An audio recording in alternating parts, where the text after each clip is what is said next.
Hey guys, welcome back to the Flipping Junkie podcast. Today I've got my beautiful wife, Melissa, back on the show. I know everybody was begging to have her back on because she shared so much awesome information in episode 76. And, if you watch that one, you know that she's been running basically our flipping business this year and been doing a heck of a job doing it. And we're talking today about selling your finished rehab. And so this is basically after you finish that rehab, what you're doing to get it sold, get it on the market and get it sold. And Melissa is handling all of that for our business and is the expert on it. We've been doing it for 14 years and she knows what she's doing. First, real quick though, I wanted to mention if you're not on the Flip Pilot Facebook group, you're missing out and you should definitely be on it. So if you are not on the Flip Pilot Facebook group, go to flippilot.com. You can request an invite. It is a closed group, but we'll let you in if you request that invite through flippilot.com. And basically, Flip Pilot, if you haven't heard the other episodes where I've mentioned, is basically where we're talking about scaling your business and being a true business owner and working on your business instead of working so much in your business. And so we're trying to get everybody that's flipping houses and like-minded that is focused on building a true business and working more on their business so they do have true freedom with flipping houses, then check that out. So go to flippilot.com, request an invite, and get invited into that closed Facebook group. It's awesome.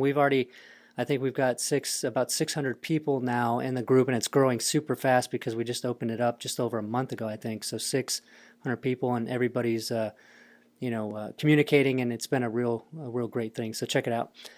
So how are you doing? Doing good. I was actually just working on a house that we're closing on today, trying to get all that wrapped up. Awesome. I like to hear that. I don't even know some of these houses are anymore. I haven't seen them. Because that's because Melissa is working on all of it, and it's been. Can you hear that? No, is that like a bird or something? No, my printer just started printing something. I can hear that for sure. Sorry. Somebody's printing in my printer. I don't know why. Okay. I don't even know what that is. Sorry. No, that's cool. Hey, so she's actually down the hall in her office, and just to be able to get the video, because we do have these now on video too. So if you go to youtube.com/flippingjunkie, you can see the video of it. But so let's just get right into this. So we're going to talk about selling the finished rehab. So last episode we talked about the process of after you close the property, what we do to rehab it, to get everything done. Special things that we do to make the house stand out and sell quicker, and this one is more about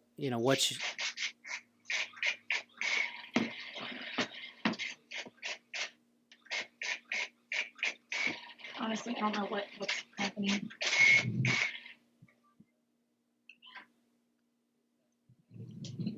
I'm so sorry. I don't know. Nobody ever prints to my printer. Is it a spam fax? I don't know. Okay, so what are some of the things that you're doing before putting the finished product on the market? What are the sort of a checklist of items that you do? So I think we had talked before about punch list kind of stuff. So I always go through and, we've already done the punch list at that point and contractor's already done all the items, but I like to go back one more time and just make absolutely sure that everything's done. Because that's pretty important. You don't want a bunch of stuff coming back later that you could have handled ahead of time. So I do that. And then another big thing that we've been doing lately, just because there's been so many changes from the time that we buy the property to the time that we sell it. So I like to rerun the comps one more time just to, because there's been cases where we've had an ARV set and the value has gone up so much that we've actually been able to get quite a bit more for some of the properties that we've been selling. Which is awesome. Yeah, which is really awesome. But and unexpected, so that's been a good thing. But I do like to double check everything just to make sure that our pricing is good and everything, that we're still we typically, when we're pricing the homes to sell, I don't I don't want to have the most expensive house for sale in the area. So I try to make sure that we're at a competitive price. It's going to move fast, but we're still making plenty of money. So that's kind of my criteria. So, but where do you put it then? If it's cheaper, like obviously we do a great rehab and we make it stand out, do the special things like we talked about in episode 76. But where do you look at putting that price? You know, so if other houses are selling at the top in that area, that neighborhood, like 175, where do you try to price the property that you're going to put on the market? I try to go just a little bit below. And of course, I mean, there's so many factors too. Just like double checking, like, did those houses have granite in it? How long did they take to sell? That sort of thing. But I try to go just a few thousand below because we can always come up on the price. If people are asking for closing costs, concessions, and stuff, which we'll talk about in a little bit. But So that's what you mean as by far as that is like it builds in a little bit of room for negotiating some of the other items. And so right, it'll still appraise for the higher price. right. Right. Again, you really got to watch that too. Just you don't want to price something that's priced so high, and then you're going to have issues with appraisals because that's just becomes a nightmare. Right. And we've had it happen. Yes, lesson learned. So what about staging? I know that you've been staging the houses for what? Has it been 2 or 3 years now? Yeah, full staging, at least that long. We know, well, you remember when we first started out, we didn't, I mean, we just rehabbed the houses and slapped them on the market. And, sometimes they would take forever to sell. And there was one particular house where I really learned my lesson. So I guess it's been more than 2 or 3 years because that house, it's been a while. Which one was it? Oh gosh, that one over in Stone Oak Oh, okay, yeah. Park something. So anyway, we had this property that the rehab looked fantastic. It was in a great neighborhood, big trees, just really nice area. But the house would not sell. So I was getting really frustrated, just like, what is wrong here? Everything looks great. What's happening? And so, instead of lowering the price a whole lot, which I mean, I think it was priced well, it just wasn't getting a lot of showings, just no action really on it. And so I went and bought a bunch of cheap furniture, just like I think from Big Lots or something, and just did like a quick staging because I actually like doing that sort of thing. I like decorating and doing stuff like that. So You I can see the bought some difference stuff in her office has the curtains and all that kind of stuff. And if you come into my office, it's just a couple pictures on the walls and that's pretty much it. or on the floor. Yeah, there's a lot of stuff on the floor and we've got like a studio thing back there. But anyway. Yeah. No, actually, my office is the only one that's decorated out of all of our offices.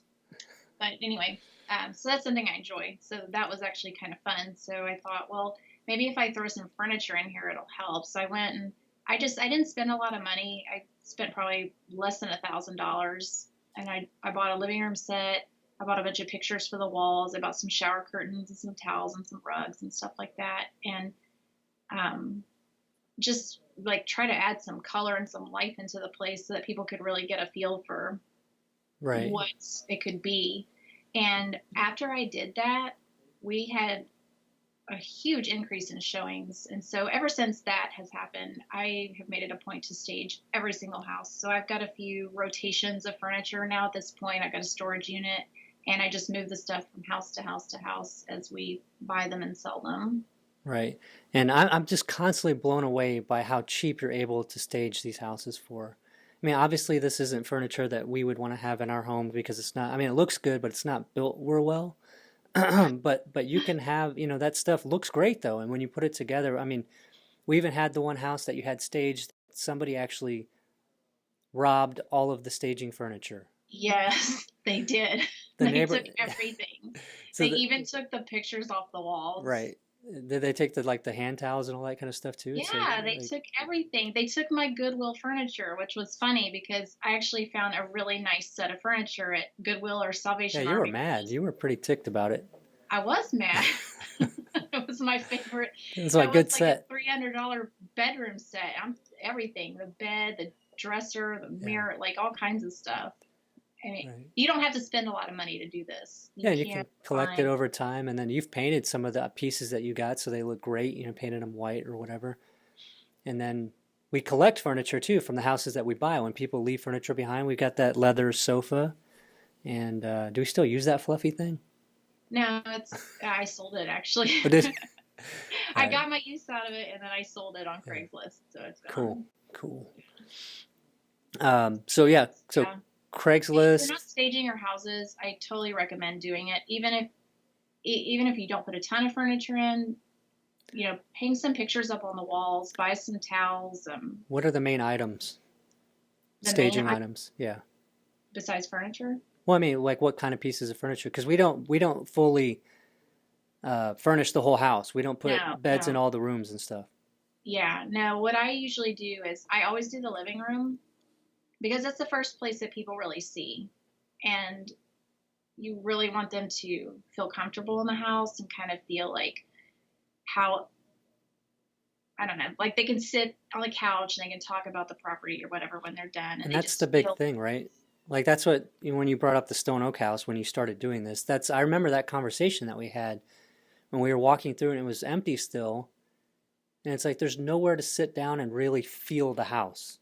right. And when you're looking at buying a house, you're kind of, you're looking at everything, whether you like it or not, but you're feeling it. And if you don't have a place to sit down on a couch and feel it and have that staging furniture to give you that feeling, the nice luxury feeling that staging furniture helps you do.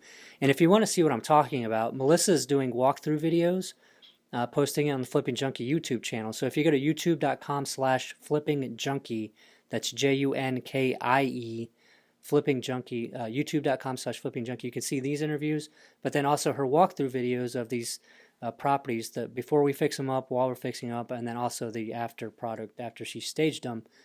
And it's been pretty incredible. Some of the early ones, the audio is kind of hard to hear because we were trying to do it as she was walking around. Now she narrates them after the fact, so the audio is a lot better. But great job on the videos. Plus, she's Again, easy. way out of my comfort zone, but I'm trying. So plus, she's easy to look at. So those are good videos to watch. Everyone just have to bear with my awkwardness for a while until I get used to it. So yeah, so the staging is important. And another thing too, that the staging helps is just, I don't know, like a good way to put this, but if there's any kind of flaws in your house, tends,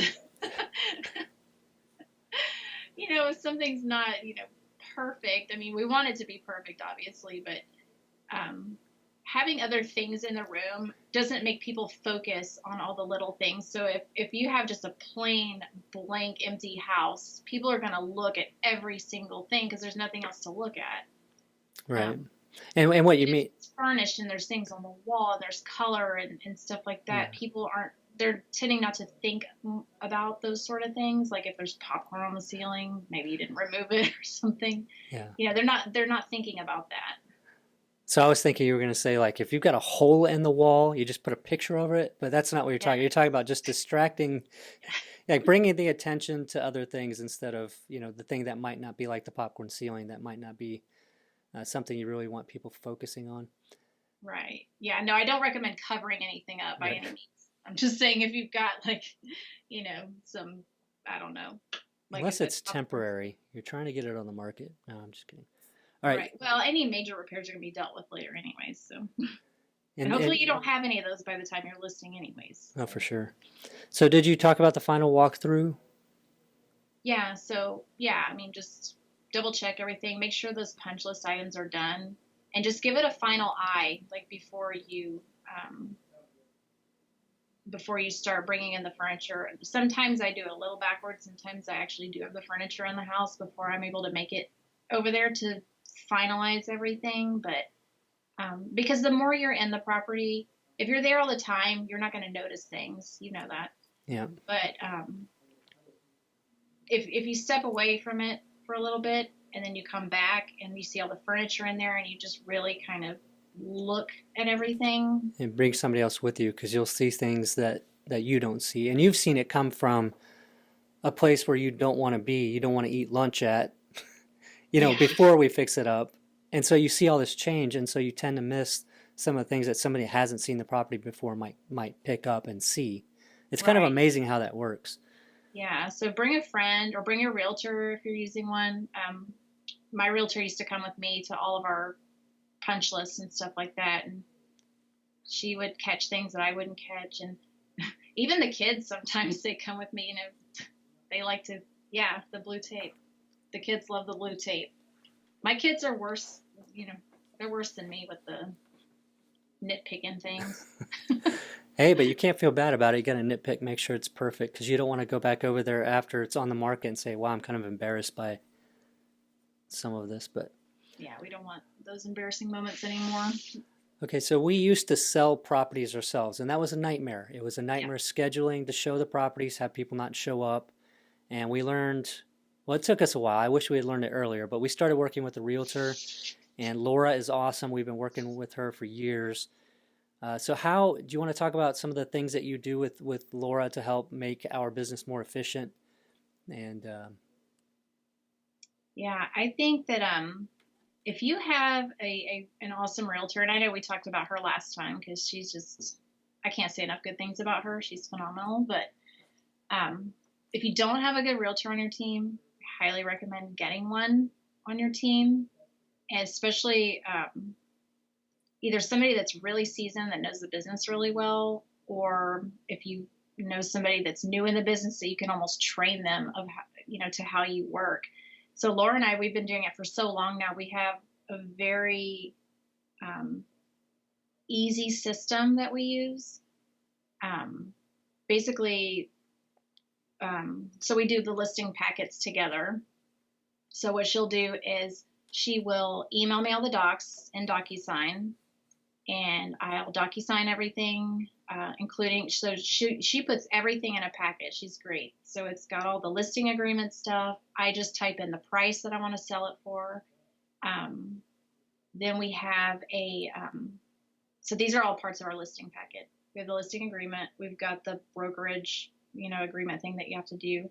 Then they've got, I do the seller's disclosure through Docusign, which is great because I don't have to print those out and do them anymore. And then let's see, we also, so to get ahead of things, sometimes I try to provide as much, like this is what I want, ahead of time. So I created just a quick little Word document, and it just says, this is the seller of the property, because people buy the properties, in their company names or in land trusts or whatever. So you want to make sure that when people are presenting offers to you that the seller is correct on the offer, because a lot of times they'll just look on the county records, and if you haven't had the property for very long, it might not be updated, so it'll have like the old seller, the old owner's name on the property. So anyway, in this document, I always put who the seller is. We put that we usually don't have a survey, so if we do or don't, I state that we don't or do. If we do have it, then I attach it to the listing pack. If we do not have a survey, I always ask for the buyer to pay survey. It's just something that I do. well, we also like the title company. We want to use our title company. Right, and that's also on there. So I say we prefer to use Trinity Title. This is our closer. This is their information. And then also earnest money requirements. I put that in there also, So anyway, that way those things are already kind of ahead of time. And you'll see later when we talk about negotiating offer, like how important that is, just to give them all the information ahead of time and make sure that they that everybody's on the same page. Right. Like you're not asking for this or that; it's already here. Do you have a blank one that we can put up on the show notes page for people to get? Yeah, I can share that. Okay, and I'll put that up there, and then you can find that at flippingjunkie.com/77. That's episode number 77. flippingjunkie.com/77. I'll have that there on the show notes page so you can download it. Yeah, so I always put that in my listing packets also. And then as far as depending on the age of the house, sometimes she can pull the old listing and she can already have all the information about the property. I don't have to provide that. But every once in a while, if something hasn't, if it's an older house or whatever, we have a property information sheet. And so I just email her like the room dimensions and stuff. Sometimes she does it, but with her and I, she's actually working remote with me right now. So I don't mind measuring rooms. I just walk them out and add that in there. But your realtor can do that also. Let's see. And then pictures. So this one's important. Pictures are huge. Huge. So we have actually had, and we still laugh about this, we have had people actually super angry because the picture, they go to the house and it doesn't look like the pictures. Because the pictures are so amazing. Yeah, because the pictures are really good. But that's what you want. You want more people to see that when they're looking at all these pictures of all these other properties and say, man, I got to see that house. Right, because you think about it, that's your first impression. Like if somebody is looking for a property and you've got an amazing picture up there, like great pic, because I'm sure like everybody's done it. You go on MLS and you're looking at all these like comps or whatever, and it's like, God, these pictures suck. They look terrible. Who took these? It's all dark and cut off in places and just weird. Well, it's almost like somebody just said, hey, I need pictures of that house. And like a realtor that's not a very good realtor tells somebody I need pictures of that house, go out there and get them. And they've got no sense of, what those pictures are for. They're just getting pictures and then they put them up there. They take them with their camera phone or something. Going through the motions, and it's horrible. It actually, I think it kind of hurts your listing. Like you might as well not even have pictures on there, for heaven's sake. Yeah, I mean, and there's some people that go all out. They do the whole drone thing, like the 360 virtual tours and stuff. I don't do any of that. I just take the time to take nice pictures, and I take them myself just because another one of my hobbies is photography. So and she's very good at it. If you're going to take your own pictures, though, get a wide-angle lens. Which one are we using? I have a Tamron. And I use a Tamron, and I have a Nikon D3000 that I've had for a while. I know there's newer models, but that's just the one that I use. But it takes great pictures. The pictures just come out awesome. And so I really spend the time. It takes me probably about an hour maybe to go through and take the pictures. Maybe not that long. I've been doing it long enough now that I know what angles and stuff to take, but spend the time, and if you're going to do the pictures yourself, spend the time, use the wide angle lens, get different shots. Like I always go to every corner of the room, especially in the living areas and the kitchens, and get low, get high, whatever different angles that you can get to try to take really nice pictures. And then I come back to the office, I upload them on the computer, edit them, just kind of brighten them if they need it. What do you use for that? What do I use? I don't. Is that Lightroom or just your computer's photo editing? I have used Lightroom, but it takes a while. So right now I've just been using whatever's on my iMac, just the regular. You don't have to. So the preview, the preview edit. Yeah. Cool. But just make sure that those look really good. Yeah, try not to do the over filter that you see on some pictures where the sky's blue is so ridiculously like neon blue. It's crazy, but yeah. Awesome. So, and then it's like, how do we know when people go through the house? So we've got it listed, right? It's for sale. It's on the market. We've got people going over and checking it out. How do we know how people feel about the house? So part of the listing, once we get the listing packet done, she gets everything put in MLS, and then she sets everything up with CSS, which I'm sure probably most realtors do. But what I have her do, and what, if your realtor's not doing this, you definitely need to ask them to do it, is to set you up with notifications, the showing notifications. That way you can see when you have showings, what time, who's in the house. But also there is a setting where they can notify you about feedback that realtors are providing. And so I have it notifies me directly. Some realtors might have it set up where it just notifies them and maybe they forward you the email, but you can have it set up where you will get that directly. This is great because if there's a problem, you start to hear it, right, in the responses. Right. And so that's a huge thing. I always check the feedback just to make sure if there's something that someone's saying consistently, like, I don't like this or whatever, then I try to make it a point to go in there and maybe do something about it. Especially if it's something small, people will leave strange feedback sometimes. Sometimes I wonder why they bother, because some of it's just things you can't change. Like, we didn't like the location. It's like, didn't you look at that before you made the appointment? I don't know. Yeah. But there are things that can be changed, like if everybody's saying, the house looks great, but the backyard, it just looks like too much work, then you probably need to spend a little time and money and do something about that to move the property. Either that or drop the price. Right. So you kind of have an idea of what's happening, why it's not selling quickly. But right now, San Antonio, the real estate market's been great, right? So how fast have our properties been selling? So fast. So what is so fast?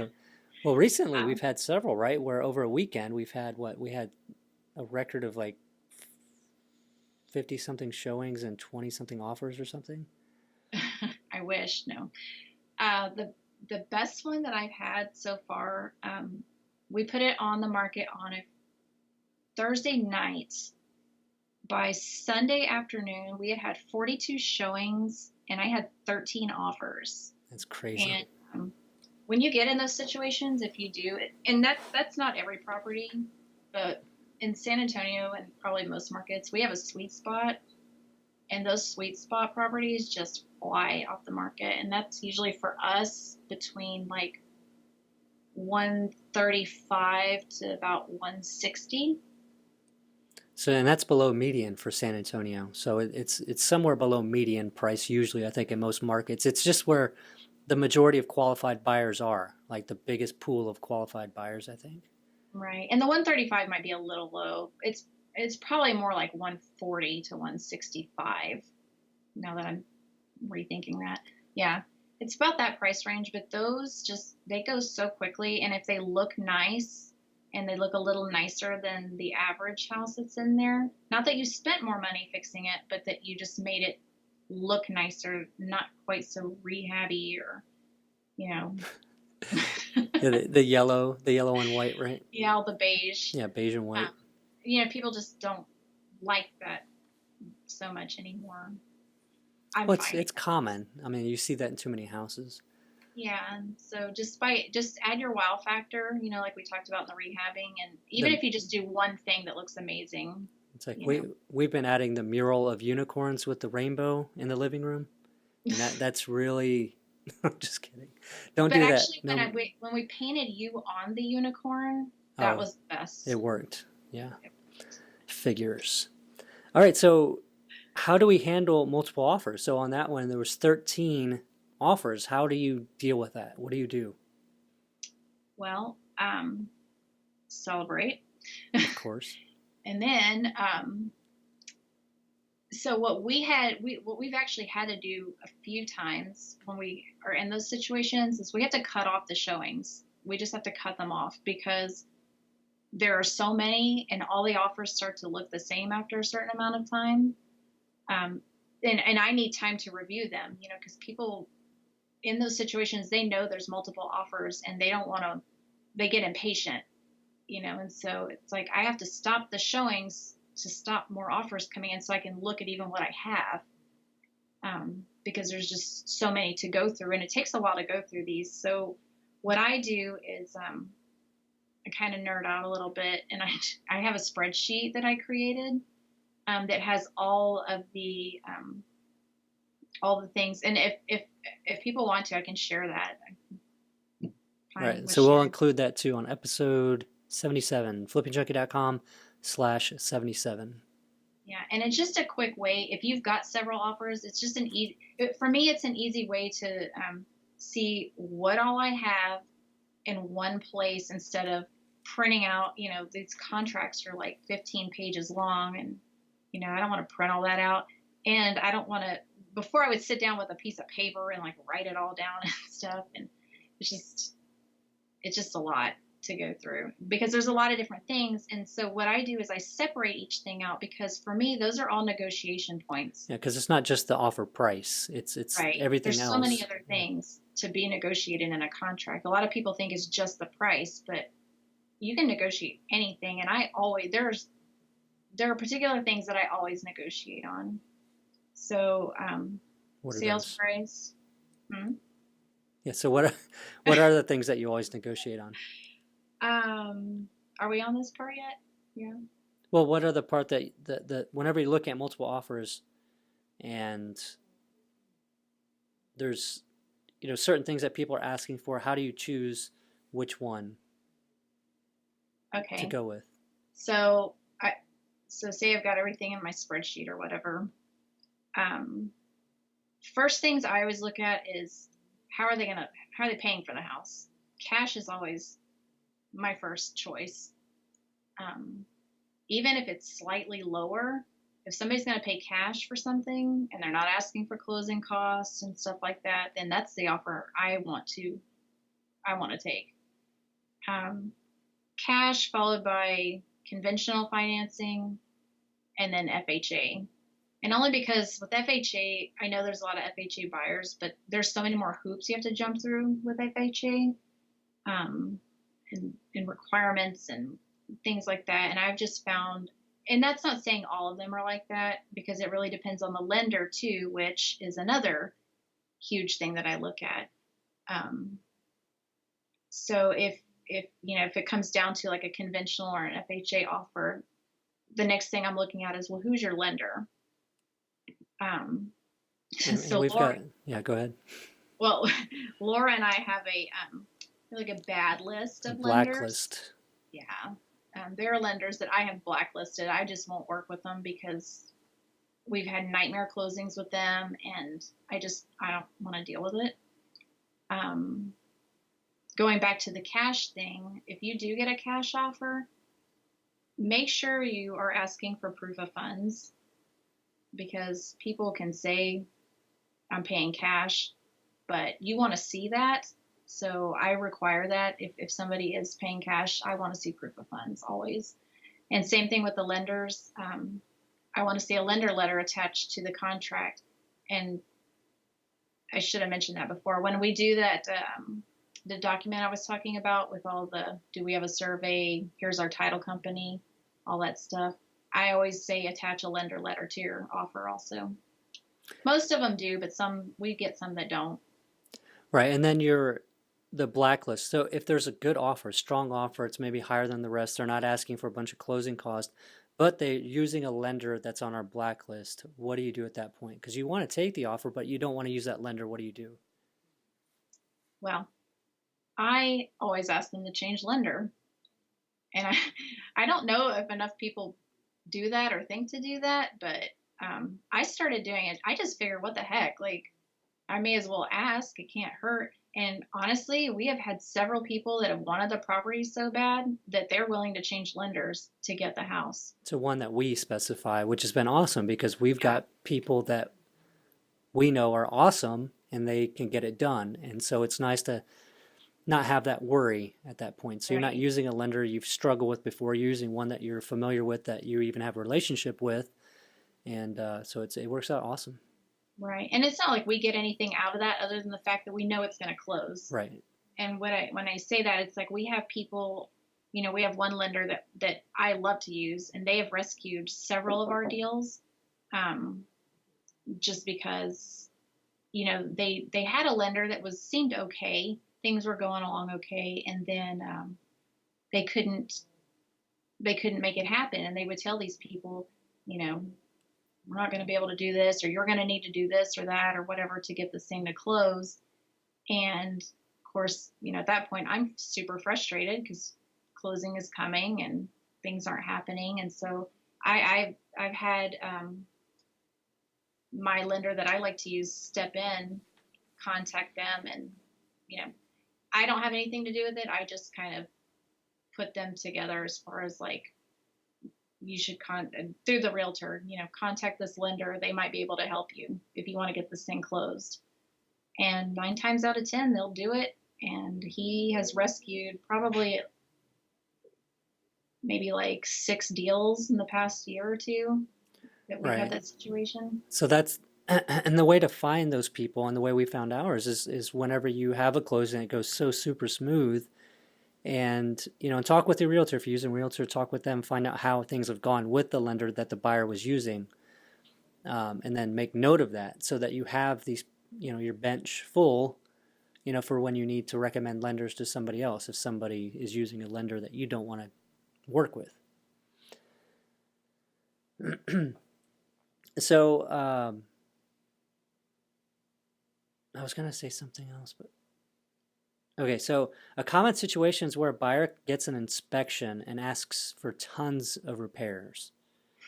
And this can happen a lot whenever you have multiple offer situations and they offer more than maybe they wanted to, and then they try to beat you up on all this repair stuff, wanting it to be perfect.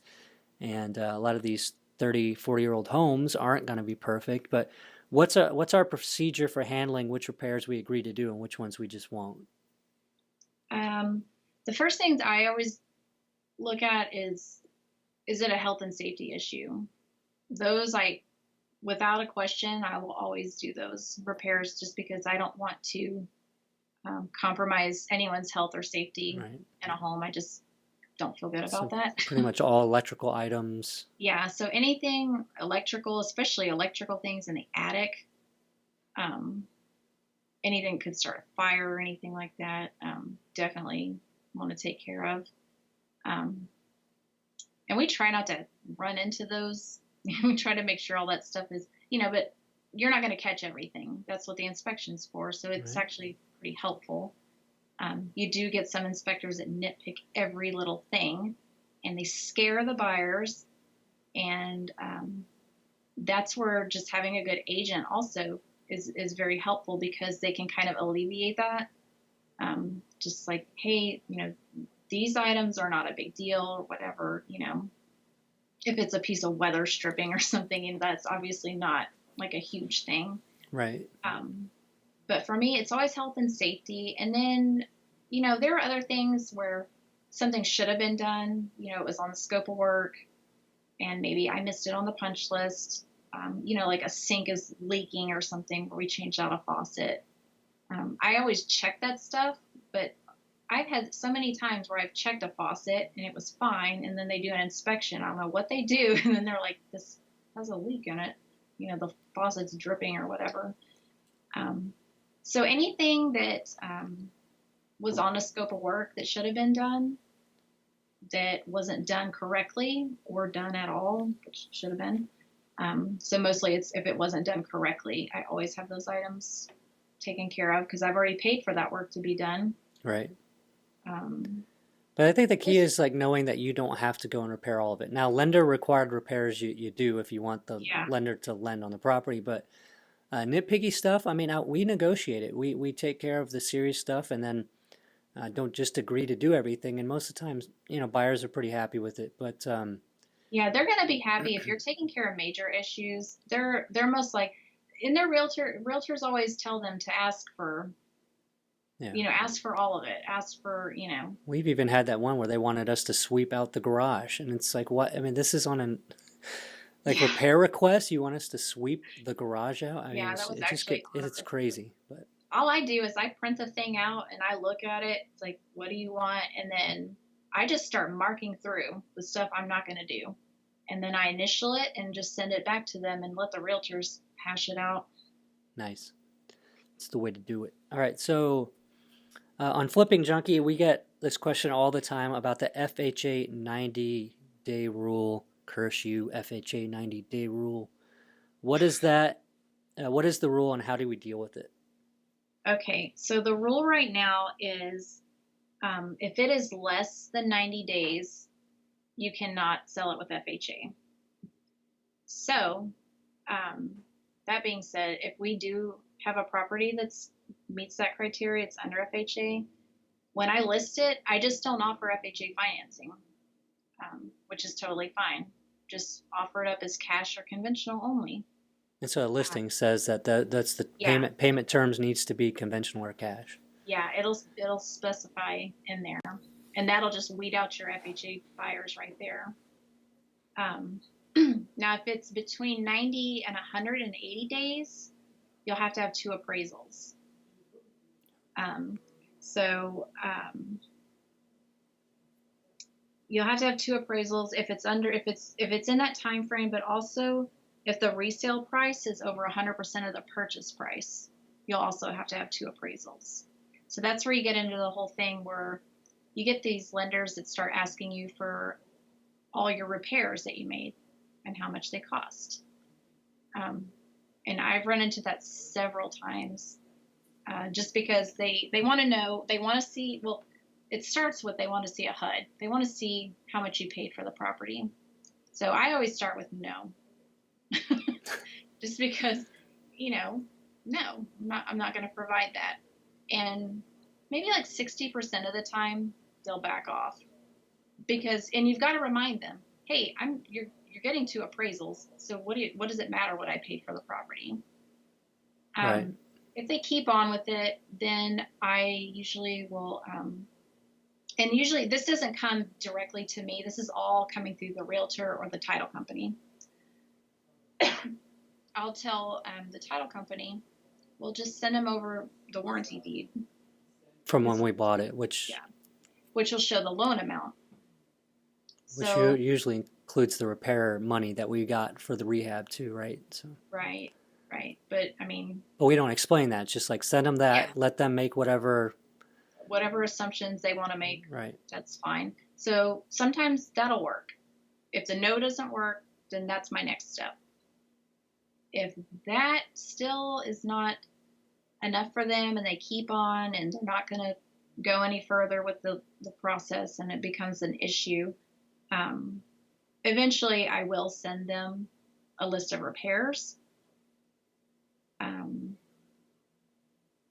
And that, I mean, it's really not a problem. It's more of a pain than anything because they want you to itemize everything. And, I'm not going to send them the entire scope of work, because then I'd have to write down a price for every single little thing. I'm not going to do that. So I just type up a very general list, like replace the roof, did the foundation, plumbing repairs, painting, just, you don't have to be super specific on it. And most of the time that's good enough. And I just tell them that's all you're getting from me. You're going to have to figure the rest of it out.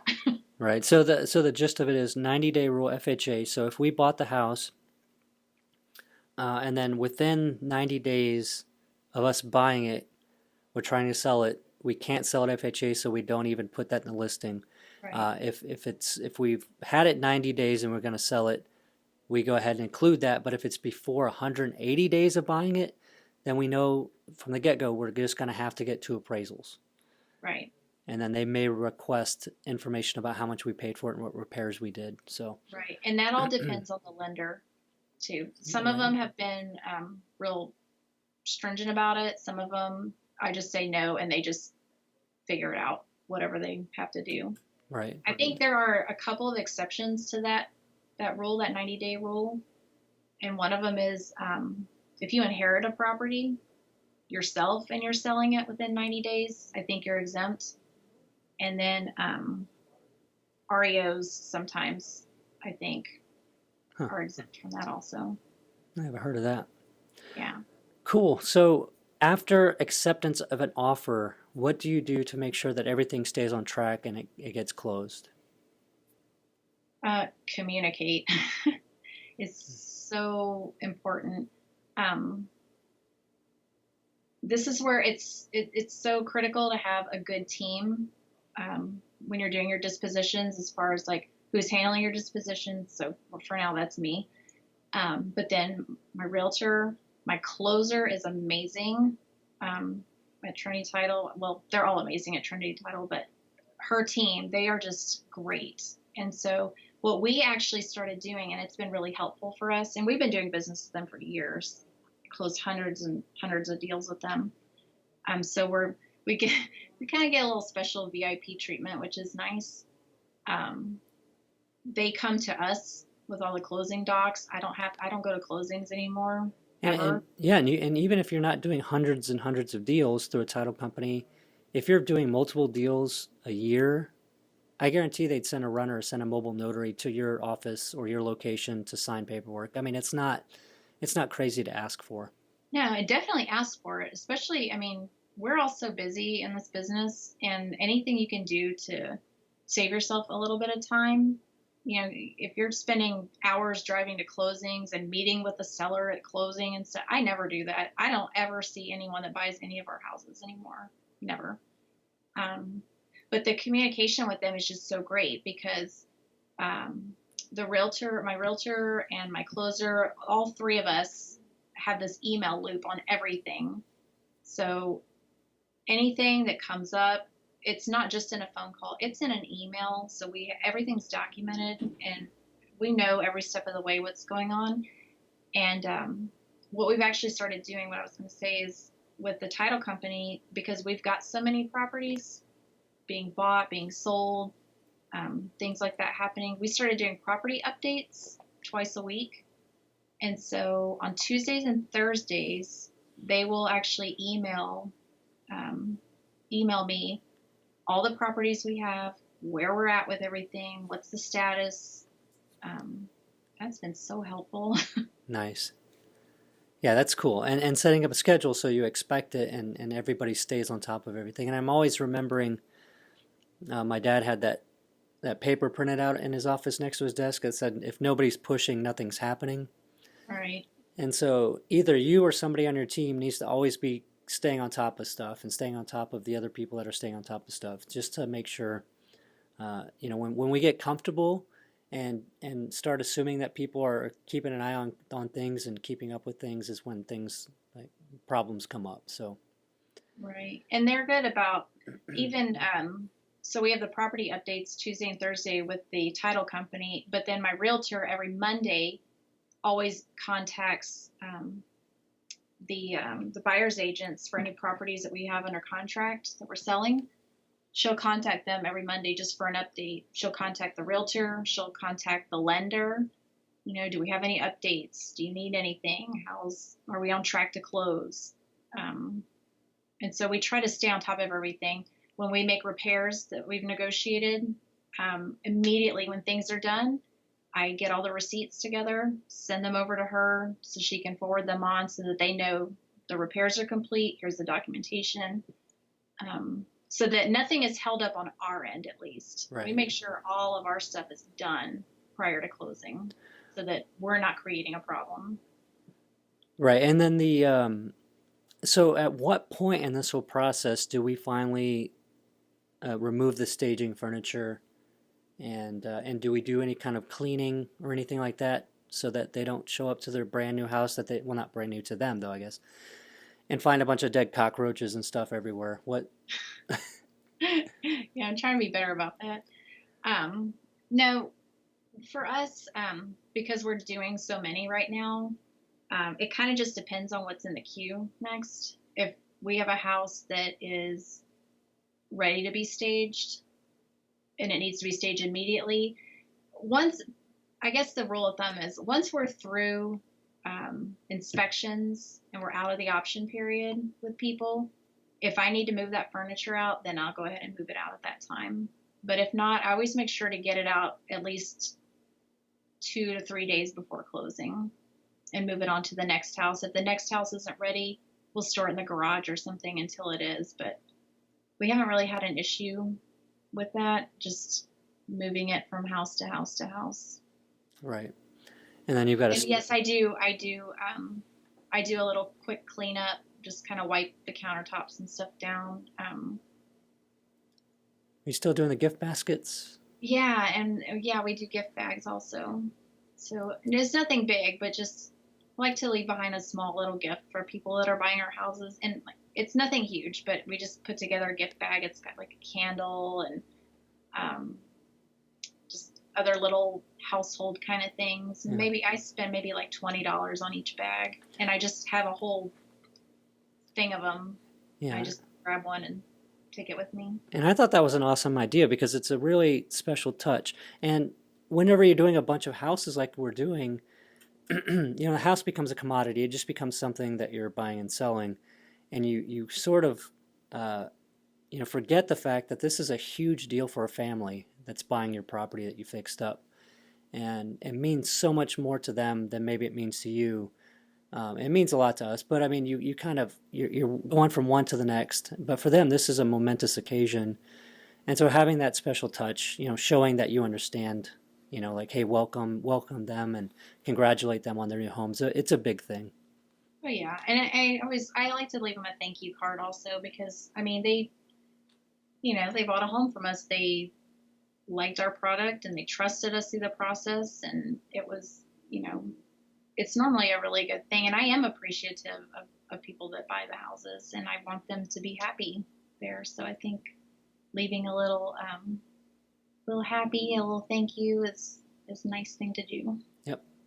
And I bet 99% of people don't do that when they sell a house. So it sets you apart. And if you guys out there aren't doing that, I suggest doing it. And like you said, it's $20, but I mean, it's the it's the thought that matters so much. So it's actually pretty cool what you guys put together for $20, but I'm a bargain hunter. Yeah. All right, so I think that pretty much wraps it up. If you guys have any more questions about this, by all means, join that closed Facebook group. Go to flippilot.com, flippilot, FLIPPILOT.com, and request the invite, get accepted into that closed Facebook group, and ask away. You get answers from us. You get answers from other people in the group that are working more on their business than in it, and headed that way. So it's an awesome group to be a part of. And like I said, you could go to youtube.com/flippingjunkie and see the staging and some of the walkthroughs that Melissa's done, as well as these interviews that we're doing is also on video. So you can see all the fidgeting and stuff, but and the googly eyes, right? That we have on there. So check it out and subscribe to the YouTube channel, subscribe to the podcast. Really appreciate it. We're going to keep it going. I haven't been too consistent lately, but I've updated my schedule, so I'm going to be real consistent. You have new episodes every Monday or Tuesday, and we'll have day in the life episodes also in between. So plenty of stuff coming up. We're continuing the series, and be sure to subscribe. So to get the documents that we talked about, the things that Melissa uses, the comparison spreadsheet for multiple offers, and then the suggestions for the listings for the buyers to, the title company, stuff that needs to be on the offer, go to flippingjunkie.com/77. I feel like I'm telling people to go to like 20 places, but anyway, most of this can be found at flippingjunkie.com. But thank you so much for being on the interview with me. I guess after this, we'll hang up and I'll go and talk to you in person. But Okay. All right, love you. Bye.